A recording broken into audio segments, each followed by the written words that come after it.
Bonjour et bienvenue dans cette leçon numéro 1.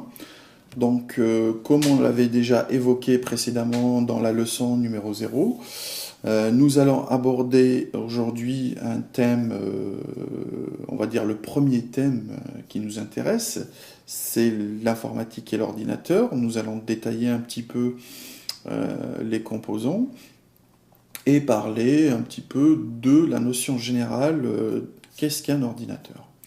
Donc la dernière fois, on a vu que l'informatique, c'était un outil formidable pour faire plein de tâches, pour automatiser notre travail, pour nous rendre la vie plus agréable, pour nos loisirs. Et aussi, nous avons vu qu'il y avait pas mal de problématiques avec l'ordinateur et l'informatique en général, à cause d'un manquement, on va dire, de notions de base. Donc on ne connaît pas des choses simples dans l'informatique, ce qui nous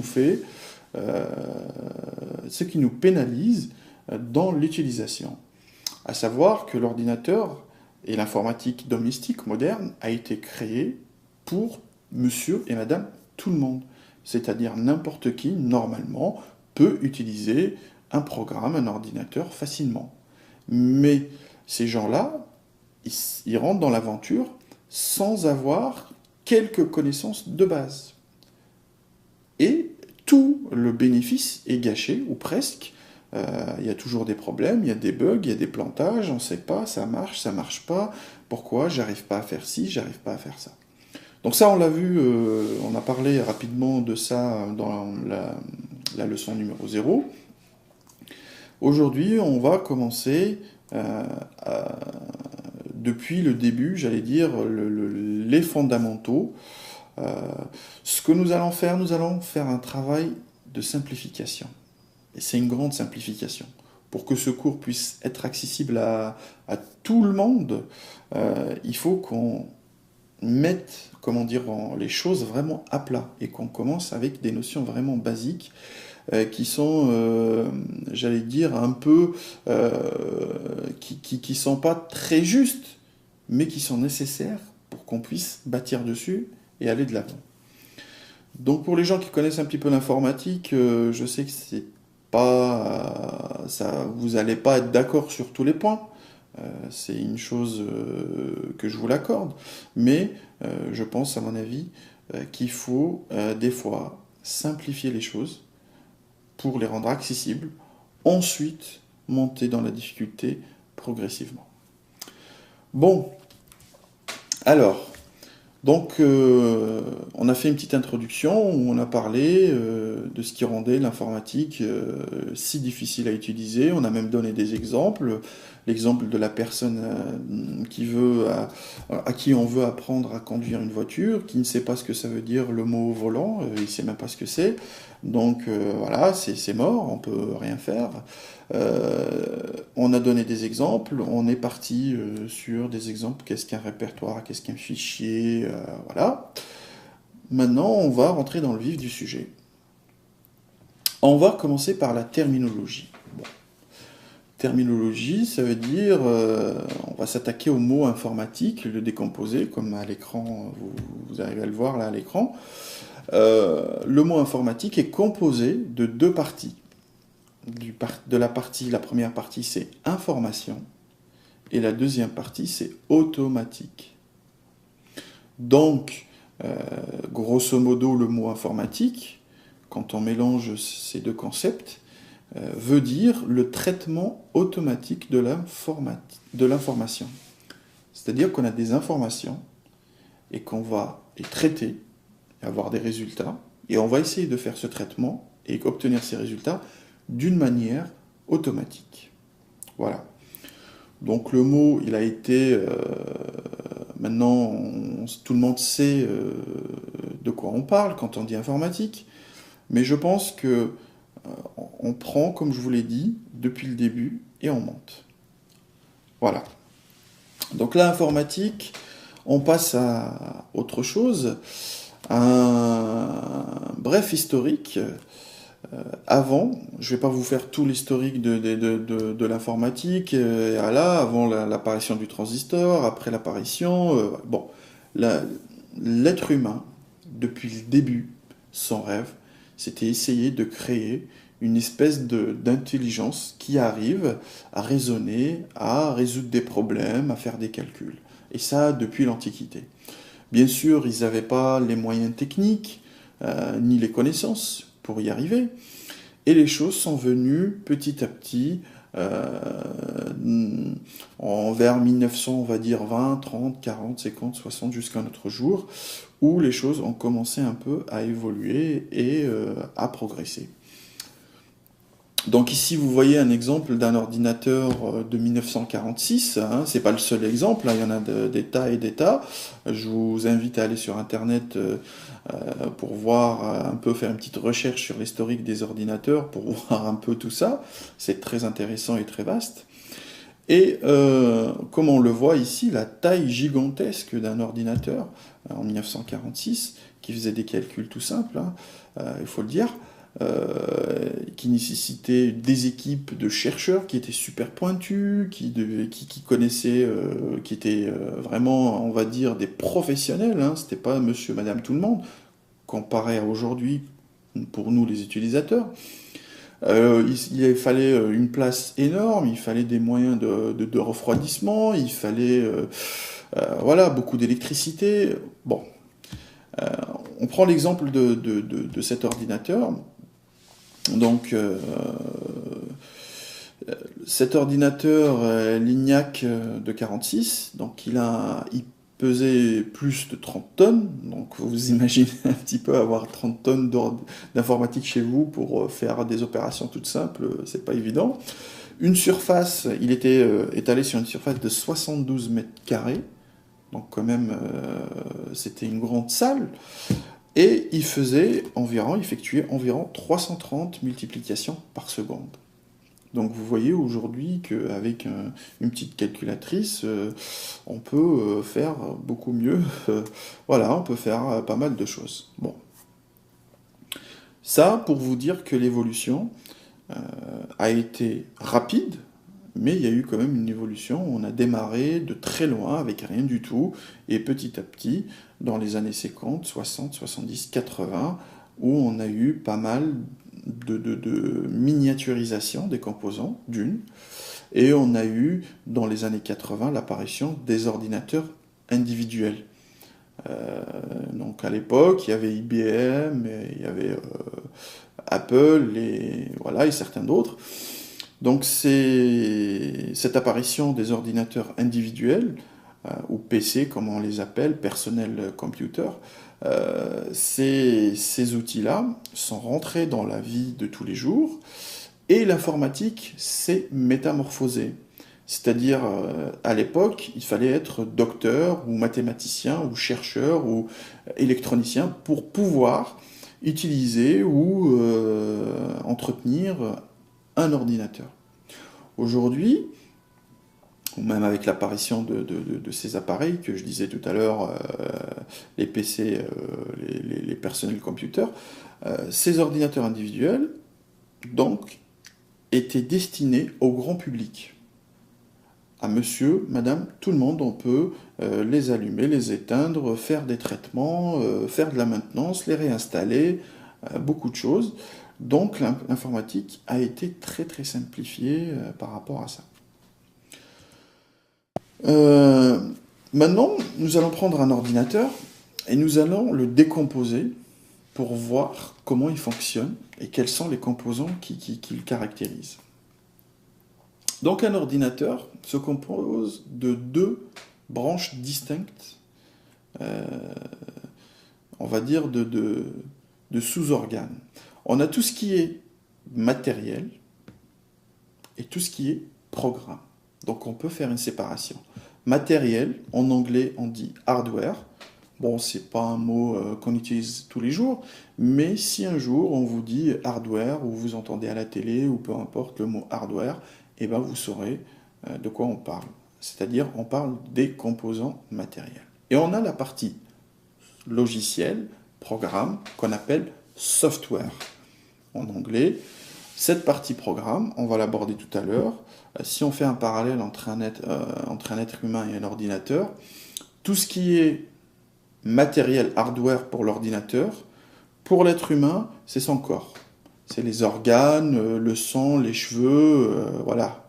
C'est tout ce qu'on peut toucher, tout ce qui est palpable. Et tout ce qui est programme software pour un ordinateur, on peut dire, pour un être humain, c'est son intellect.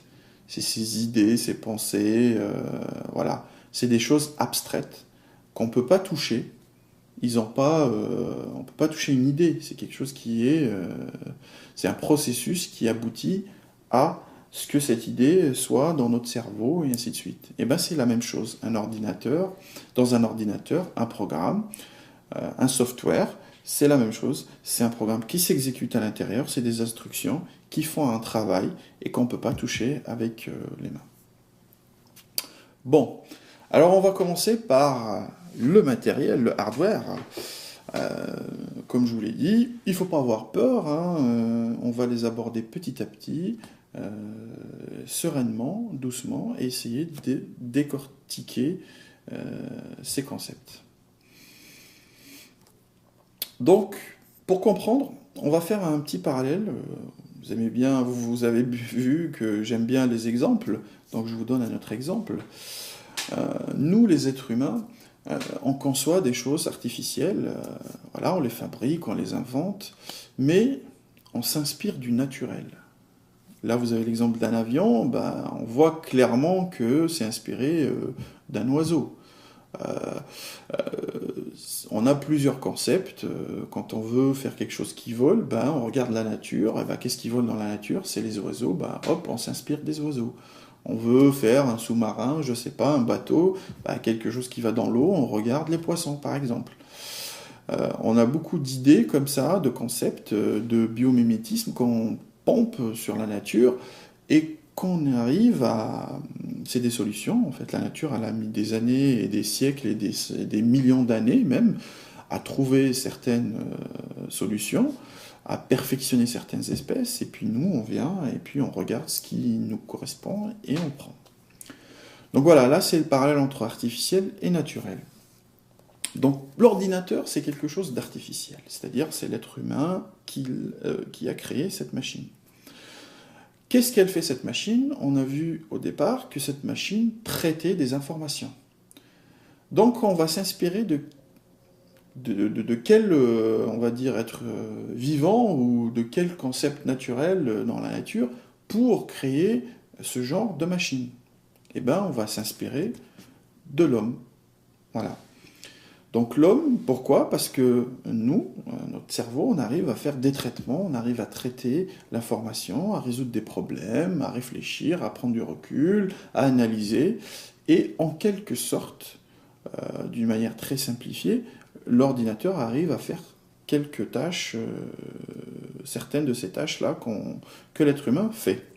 Donc on s'est inspiré d'un cerveau d'un être humain. Et pour comprendre le fonctionnement d'un ordinateur, on va garder en tête le fonctionnement d'un cerveau humain. Donc l'ordinateur. Voilà, on met un socle, on dit un ordinateur, il se compose de quoi? Qu'est-ce qu'il y a dedans? On va voir. Donc on peut dire qu'un ordinateur se compose d'un processeur. Waouh, c'est quoi ce mot processeur? Ça me fait peur. Bon, il ne faut pas avoir peur. Le mot processeur, c'est une pièce, c'est un organe dans l'ordinateur. C'est l'équivalent de votre cerveau, d'une partie de votre cerveau. Et ce processeur, c'est lui qui va faire les traitements. C'est-à-dire, on va introduire des instructions, des données, dans ce processeur, et ce processeur va nous faire un traitement. D'accord? Donc là, on voit la définition. Le processeur, c'est le composant qui exécute les programmes, et en anglais, on appelle ça un CPU. Bon, c'est une abréviation, on ne va pas rentrer dans les détails, mais c'est l'organe, l'essentiel, c'est l'organe qui exécute les traitements. Alors, est-ce que cela suffit pour avoir un ordinateur? Bon, on va faire introduire un autre élément. On va parler de la RAM. La RAM, c'est la mémoire vive de l'ordinateur, en anglais Random Access Memory, d'où la RAM. C'est quoi cette mémoire, à quoi elle sert, comment on la rentre, et bon, on va voir. Quand on rentre des informations ou des données, ces informations et ces données sont stockées dans cette mémoire. Et le processeur pioche dans cette mémoire, prend toutes les informations nécessaires, fait le traitement, et le résultat qui sort, il le stocke dans cette mémoire. Voilà. Donc c'est l'équivalent aussi de la mémoire de votre cerveau. Quand je vous dis 5 plus 5, vous allez me dire 10. Et bien pourquoi vous avez dit 10? Parce que vous avez entendu 5 plus 5, vous l'avez mémorisé dans votre tête, et vous avez fait le traitement, vous avez dit 5 plus 5 est égal à 10, hop, et je donne 10. Et vous avez dit 10. Voilà. Donc ça, c'est enfantin, c'est très facile. Mais suivez bien, restez concentrés, ça ne va pas se compliquer, mais on va rajouter d'autres éléments qui constituent l'ordinateur. Maintenant, au lieu de vous dire 5 plus 5, voilà, vous allez me dire 10 rapidement, je vous donne une opération un peu plus complexe. Je vous dis 55 487 plus 58 941 est égal à combien? Vous allez me dire, bon, attends, oh, de tête, on ne peut pas le faire, mais si on a une feuille et un stylo, comme on le voit à l'écran, on peut, hop, calculer et vous donner le résultat facilement. Ok, mais l'ordinateur peut le faire, parce que, la différence entre vous et l'ordinateur, parce que la mémoire de l'ordinateur est capable, est plus grande que la vôtre, elle peut, la mémoire courte, bon, on ne va pas rentrer dans le cerveau et ses fonctionnalités, mais là on parle de la mémoire courte de notre cerveau. Quand je vous dis 5 plus 5, vous le retenez dans votre cerveau, votre mémoire arrive à écrire toute la phrase. Mais quand je vous dis 55 487 plus 58 941, ça dépasse la limite de votre mémoire, donc vous êtes obligé d'écrire sur une feuille et de faire le traitement partiellement. C'est-à-dire que vous le découpez en petits morceaux et avec l'aide de la feuille et du stylo, vous faites une partie du traitement, hop, je remonte les dizaines, je fais ci, hop, et une opération que tout le monde, normalement, sait faire. Alors, l'ordinateur, si vous voyez là, j'ai mis une erreur volontairement. Le résultat de 55 487 plus 58 941 n'est pas 113 428, mais 114 428. Et on voit l'intérêt de l'ordinateur. Ça ne veut pas dire que on est mieux ou l'ordinateur est mieux. Non, ça veut dire que sur certaines tâches que nous on sait faire, qu'on prend un peu plus de temps à faire, l'ordinateur arrive à les traiter rapidement et relativement sans erreur. Bon, gardez bien l'exemple de la feuille du stylo dans votre cerveau. La RAM. La RAM, comment elle fonctionne? Elle fonctionne, elle stocke des informations et elle les sort quand c'est nécessaire. Mais elle fonctionne à condition d'être reliée à un courant électrique, à l'énergie. Si elle n'a pas d'énergie, la RAM ne sert plus à rien, elle se vide automatiquement. Donc, ce qu'on appelle la RAM, la Random Access Memory, la mémoire courte de l'ordinateur, ou rapide, vive, cette mémoire, c'est une mémoire volatile. Ça veut dire quoi volatile? Ça veut dire une mémoire que quand on coupe l'alimentation de l'ordinateur, et ben cette mémoire se remet à zéro. Elle est vidée. Bon, vous allez me dire que ce n'est pas un grand problème, on rallume et on continue. Mais imaginez que vous avez fait un travail, que vous le stockez sur cette mémoire, vous éteignez l'ordinateur, et quelques temps après, vous voulez reprendre votre travail. Vous allumez l'ordinateur, il n'y a plus rien. Donc à chaque fois, vous êtes obligé de tout recommencer. Donc pour résoudre ce problème, qu'est-ce qu'on a inventé, ou qu'est-ce qu'on a introduit? On a introduit ce qu'on appelle le disque dur, qu'on voit là à l'écran. Le disque dur, c'est une mémoire de stockage magnétique d'une grande capacité. Pour éviter ça, on a dit, au lieu que la mémoire vive se vide tout le temps et qu'on repart tout le temps à zéro, on va mettre un support de stockage magnétique. Ça veut dire quoi magnétique? C'est comme les bandes magnétiques qu'on utilisait pour la musique, les cassettes audio, les cassettes vidéo. C'est-à-dire qu'il y a une bande et avec un aimant on magnétise ou on démagnétise la surface de cette bande pour écrire ou effacer des données. Voilà. Donc le disque dur, c'est seulement un disque en métal, ou plusieurs disques en métal, superposés les uns sur les autres, et avec des têtes de lecture magnétiques, qui peuvent magnétiser ou démagnétiser la surface de ce disque. Et c'est comme ça qu'on arrive à lire et à écrire les informations. Donc, comme nous, on a eu besoin d'une feuille et d'un papier pour écrire l'opération qui était un peu compliquée pour nous, ou un peu grande, un peu longue, on va dire, pour notre mémoire, l'ordinateur utilise aussi le disque dur comme support pour stocker les résultats et lire les données. Voilà, c'est exactement la même chose. Donc, hop, on intègre le disque dur dans notre ordinateur. Maintenant, on voit que la RAM, elle se décharge une fois qu'elle est pleine ou avant qu'on la vide. Vous entendez souvent dire le mot sauvegarder, sauvegarder. Sauvegarder, ça veut dire quoi? Ça veut dire passer les informations de la RAM et les stocker sur les disques durs d'une manière permanente. Comme ça, même si on ferme le programme ou l'ordinateur, ou il y a une coupure de courant, on ne sait jamais, eh ben, on ne perd pas les données qu'on a saisies ou les modifications qu'on a fait. Donc dans notre boucle là, on voit l'exécution, on voit que le disque dur ne parle pas directement avec le processeur. Voilà, donc il y a un processus logique entre disque dur, RAM et processeur dans les deux sens pour écrire et lire les informations. On a toujours notre opération, 55 487 plus 58 941, hop, on la fait, on la rentre, elle est stockée sur le disque dur par exemple. Si on veut la traiter, hop, elle est chargée dans la mémoire l'envoie au processeur, le processeur traite, renvoie sur la mémoire l'enregistre sur le disque dur, et si on veut l'afficher, on peut l'afficher à n'importe quel moment. Alors, est-ce qu'on est arrivé au bout, on a tout terminé, on n'a plus besoin de... Eh ben, non. Il reste un composant qui est un composant majeur aussi dans l'ordinateur. Et ce composant, on l'appelle la carte mère. Alors, la carte mère, c'est le support d'interconnexion des composants de l'ordinateur. Bon.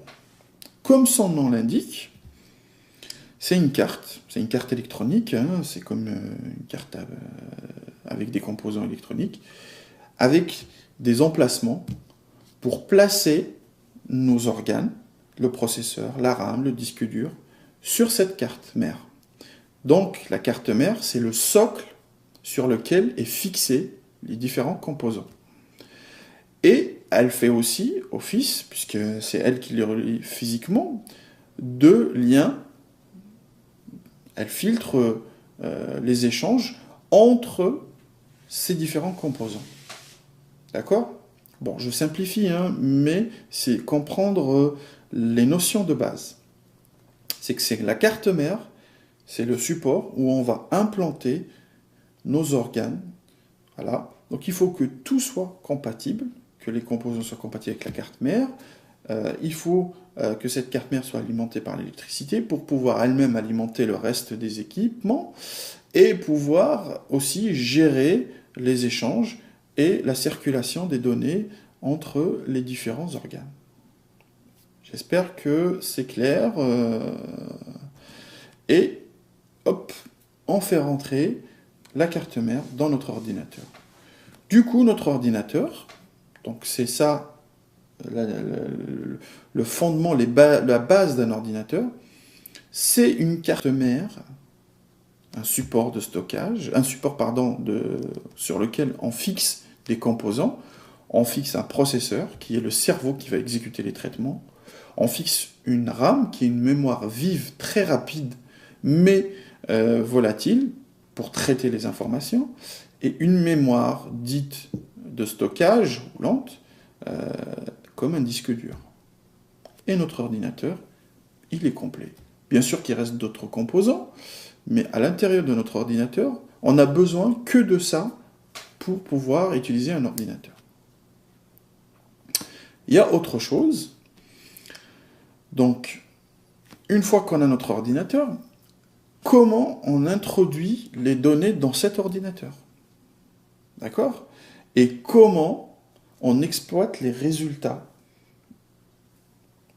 Il faut avoir des outils, des organes qui nous servent à rentrer les infos, et une fois que ces infos sont traitées, qui nous les ressort. Voilà. Ça, c'est ce qu'on appelle les périphériques d'entrée. Tout ce qui nous sert à rentrer des informations, c'est des périphériques d'entrée. Tout ce qui nous sert à sortir des résultats, c'est des périphériques de sortie. Le mot périphérique, il vient assez souvent dans l'informatique. Vous l'avez vu tout à l'heure, périphérique veut dire les équipements qui sont à la périphérie de mon ordinateur, qui se connectent dessus ou qui sont dans son entourage direct. Et c'est pour ça qu'on les appelle les périphériques. Bon, c'est quoi ces périphériques? C'est un gros mot pour dire les choses qu'on connaît tous les jours. Les périphériques d'entrée, on a par exemple la webcam. Là, vous me voyez à l'écran, il y a une caméra qui me filme. Ça veut dire qu'il y a une image qui est rentrée dans l'ordinateur, et ben elle est rentrée à travers un périphérique d'entrée qui est une caméra. La souris, c'est pareil. Vous vous servez de la souris pour cliquer sur un bouton, entrer une donnée, déplacer, copier, et ben c'est un périphérique d'entrée. Le clavier, c'est un périphérique d'entrée, c'est le périphérique d'entrée par excellence, c'est là où on rentre les lettres, les chiffres, quelques instructions, et voilà, on communique avec l'ordinateur, on rentre ce qu'on veut à l'aide de ce clavier. Vous entendez mon son aussi, ça veut dire qu'il y a un micro qui enregistre le son. Le micro, c'est un périphérique d'entrée, parce qu'il nous permet de rentrer le son dans l'ordinateur. Et aussi, on a l'exemple d'un joystick ou d'une manette qui sert à diriger un personnage ou à jouer voilà, à l'intérieur d'un environnement de jeu. Et ben, c'est un périphérique d'entrée. Donc, tous les périphériques qui prennent l'information et qui la font rentrer dans l'environnement d'un ordinateur, c'est des périphériques d'entrée. Maintenant, les informations sont rentrées, il y a un traitement qui s'est opéré, il y a des choses en contrepartie qui doivent sortir. Comme je vous disais tout à l'heure, il y a une caméra qui me filme, et bien quelque part, je dois pouvoir sortir ces images ou cette vidéo. Et bien, je la sors sur un écran. Quand je la vois sur un écran, c'est un périphérique de sortie. Le son, c'est idem. Tout ce qui est enceinte et les baffes et tout ce qui s'ensuit, c'est des périphériques de sortie. Ils font sortir le son, c'est des périphériques de sortie. On a l'imprimante qui est un périphérique de sortie. Tout ce qu'on a écrit sur l'ordinateur ou tous les documents, voilà, on peut les sortir. Donc ça, souvent, quand il y a un problème, l'utilisateur ne sait pas où est le problème. Est-ce que le problème, il est dans mon périphérique d'entrée? Est-ce qu'il est au niveau de mon ordinateur? Ou est-ce qu'il est au niveau du périphérique de sortie? On ne sait pas. Et c'est ça qui agace un peu les utilisateurs. Des fois, la webcam ne marche pas. Pourquoi? Parce que la webcam, elle est en panne. Non, c'est pas la webcam qui est en panne, parce que dans l'ordinateur, il n'y a pas le programme qui s'est installé, ou parce que l'écran ne renvoie pas cette image, et ça crée une frustration, et on a ras-le-bol, on dit, bah voilà, moi l'informatique, ça me saoule, j'arrête, et non. Donc, vous voyez que c'est un peu plus compliqué, il y a quelques notions à comprendre et apprendre. Et là, je pense que c'est assez clair pour vous. On a détaillé ce qu'il y a à l'intérieur. Et là, on parle de partie matérielle, hein, du hardware. Hein. On n'a pas encore évoqué les logiciels, le software. Donc, ordinateur, périphérique d'entrée, périphérique de sortie. On continue. On revient au début. Donc, on a dit que l'ordinateur se composait d'une partie palpable, matérielle, voilà, hardware, et d'une partie abstraite qui est programme, software. On a dit c'est l'équivalent de l'intellect pour nous. On va aborder maintenant le software, les programmes, cette partie qui n'est pas palpable.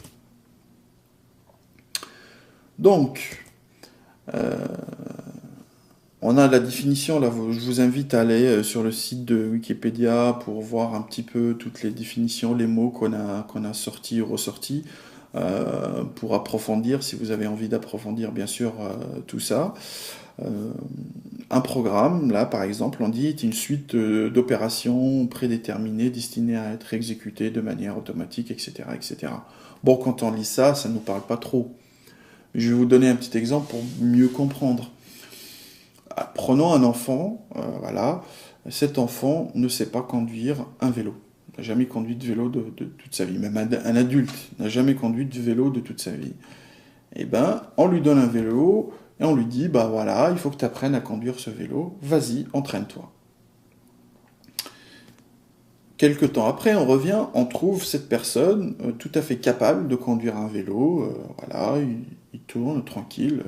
Qu'est-ce qui a changé entre avant et après? Pourquoi avant il ne pouvait pas et après il pouvait?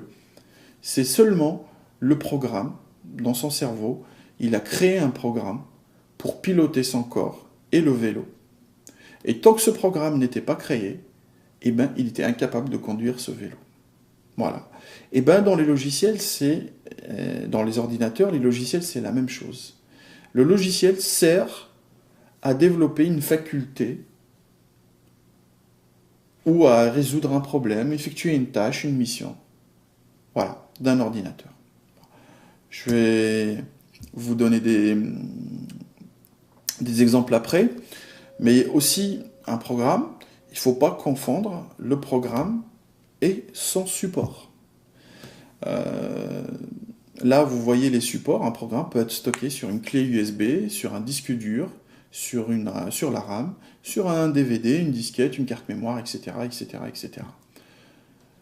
Le disque dur n'est pas le programme. La RAM n'est pas le programme. La clé USB n'est pas le programme. C'est juste le support sur lequel ou dans lequel on met ce programme. Et ce programme, comme on l'a dit tout à l'heure, quand il s'exécute, il permet aux organes, à l'hardware, comme on a dit tout à l'heure, aux organes, au matériel, d'effectuer certaines tâches. Donc il faut bien saisir la nuance entre le support et le programme. Ok? On prend un DVD ou un CD, il y a un programme qui est écrit dessus, ou un film. Le film, on ne peut pas le toucher. C'est l'interprétation, c'est le déroulement de ce programme qui va, dans un environnement logique, qui va créer ce film, ou qui va créer cette application, ou etc., etc. Donc les programmes, comme on l'a dit tout à l'heure, ils servent à effectuer certaines tâches. Par exemple, pour calculer, je veux calculer, faire une opération. Voilà, toute simple. Eh bien, j'ai besoin d'un programme qui montre à l'ordinateur comment calculer. Si je n'ai pas ce programme, l'ordinateur, je ne pourrai jamais calculer avec. Ok? Bon, bien sûr, dans les ordinateurs que vous achetez, il y a déjà une calculatrice et tout. Ok, on parle d'un ordinateur nu, il n'y a aucun programme dedans, et ben on ne peut pas l'utiliser. Idem, on peut utiliser l'ordinateur comme une montre, regarder l'heure, ok, machin, hop, il faut avoir le programme qui fait. On peut utiliser l'ordinateur comme un instrument de musique, comme une agenda, une machine à écrire, une chaîne Hi-Fi, un magnétoscope, tout ce qu'on veut. Il faut avoir le programme adéquat. Donc des fois, vous voulez faire quelque chose, une tâche, mais vous n'avez pas le programme pour le faire. Je veux rédiger un courrier, mais je n'ai pas le programme qui me permet de rédiger un courrier. Donc je ne peux pas rédiger un courrier. Et ça, c'est quelque chose qui est fondamental dans l'informatique. Voilà. Des fois, on ne sait pas bien utiliser le programme. Ou le programme n'est pas adapté à ce que je veux faire. Donc, je n'y arrive pas et je m'énerve. Alors que c'est pas la faute de l'ordinateur, c'est pas la faute du programme, c'est moi qui ai utilisé le mauvais programme. Donc voilà, dans cette leçon 1, j'espère que ça a été clair. Donc, on a fait une petite introduction, on a parlé brièvement de la problématique de l'informatique et des ordinateurs. On a pris la terminologie du mot informatique. On a fait un bref historique, on a parlé des ordinateurs avant, euh, comment a évolué l'ordinateur depuis ses débuts voilà, jusqu'au jour d'aujourd'hui. On a parlé du fonctionnement de l'ordinateur, euh, comment ça marche un ordinateur. On est rentré dans le détail des matériels et on a abordé le thème des programmes. Donc voilà, je vous remercie d'avoir suivi cette leçon numéro 1. On se retrouve dans la prochaine leçon et on va encore progresser. Et d'ici là, j'espère que ces leçons vont vous rendre des pros de la souris. Merci.